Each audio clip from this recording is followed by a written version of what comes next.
اب یہ نکلے فروخ رحمت اللہ علیہ بیوی کو حاملہ چھوڑ کے کہاں؟ ترکستان کی طرف. 1 مہینہ، 1 چلہ، 3 چلے، 1 سال، 2 سال، 3 سال، 4 سال، کوئی خبر نہیں فروخ کہاں گئے. پیچھے بیٹا پیدا ہوا، پروان چڑھا، جوان ہوا، اس کی جوانی ڈھل رہی، یہ بچہ پروان چڑھ رہا، وہ اپنے خاوند کی آس میں، انتظار میں، دیواروں کے ساتھ اس کی جوانی گزر رہی.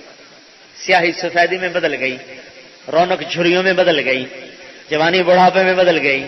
آس کا پنچھی پھر بھی نہ ڈوبا، انتظار پھر بھی رہی کہ کبھی تو آئے گا، کبھی تو آئے گا. 30 برس گزر گئے، فروخ کا پتہ ہی کوئی نہیں. کبھی خبر آئے کہ زندہ ہے، کبھی خبر آئے شہید ہو گیا. ایک رات ایک بڑے میاں ہتھیار سجائے ہوئے مدینے میں داخل ہوئے. لوگ عشاء پڑھ کے لوٹ چکے اور یہ اپنے گھوڑے پہ دل کی چال چلتے آ رہے. ان خیالات میں غلطاں و پیشاں، پریشان، حیران. یہ کون ہے؟ یہ وہ جوان ہے جو آج سے 30 برس پہلے نکلا تھا کالی داڑھی کے ساتھ، آج لوٹا ہے سفید داڑھی کے ساتھ. فروخ اس سوچ میں ہے کہ بیوی زندہ بھی ہے یا مر گئی، حاملہ تھی کیا ہوا. 30 برس میں تو نسل ختم ہو جاتی ہے، کوئی مجھے پہچانے گا بھی صحیح کہ نہیں پہچانے گا. انہی خیالات میں اور انہی افکار میں ڈوبے ہوئے چلتے چلتے آہستہ آہستہ اپنے گھر کے دروازے پر پہنچے. گھر کا دروازہ پتہ نہیں کیسے کھلا رہ گیا تھا تو گھر کے اندر داخل ہو گئے. گھوڑے سمیت جو اندر اور گھوڑے سے اترے، گھوڑے کی آواز، ہتھیاروں کی آواز. ان کے بیٹے تھے ربیعہ، وہ اٹھ کے کھڑے ہوئے. دیکھا تو چاندنی میں ایک بڑے میاں گھوڑے کی لگام پکڑے، ہتھیار سجائے کھڑے ہوئے. ان کے تن بدن میں آگ لگ گئی. انہوں نے آگے بڑھ کر یوں ان کو گریبان سے پکڑا.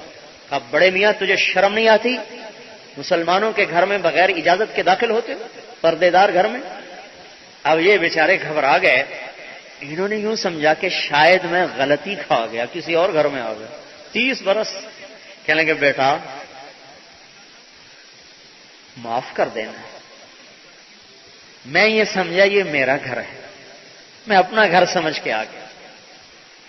تو انہوں نے نا ایک اور جھٹکا دیکھا. اچھا شرم بھی نہیں آتی جھوٹ بولتے ہوئے، ایک غلط کام کیا، ادھرے گناہ بدتر از گناہ، اوپر سے کہ تو گھر میرا ہے، چلو میں تمہیں قاضی کے پاس لے کے چلتا ہوں. اب یہ معذرت کر رہے، وہ غصہ دکھا رہے. اس آوازیں بلند ہوئی تو ماں کی آنکھ کھل گئی، اوپر چوبارے پہ لیٹی ہوئی. انہوں نے جو کھڑکی کھول کے جو دیکھا تو 30 برس کی ریل چلتے چلتے چلتے چلتے چند سیکنڈ میں 30 برس کی منزل طے ہوئی اور بوڑھے فروخ میں جوان فروخ کی جھلکیاں نظر آنے لگی اور ان کی چیخ نکل گئی. تو انہوں نے گھبرا کے دیکھا میری ماں کو کیا ہوا، ان کی ہائے نکلی. کہا ربیعہ، کہا جی اماں. کہا کس سے لڑ رہے ہو؟ کہا کوئی اجنبی ہے. پتا ہے کون ہے یہ اجنبی؟ کہا نہیں. کہا یہ تیرا باپ ہے جس کے لیے میں نے زندگی گزار دی انتظار میں.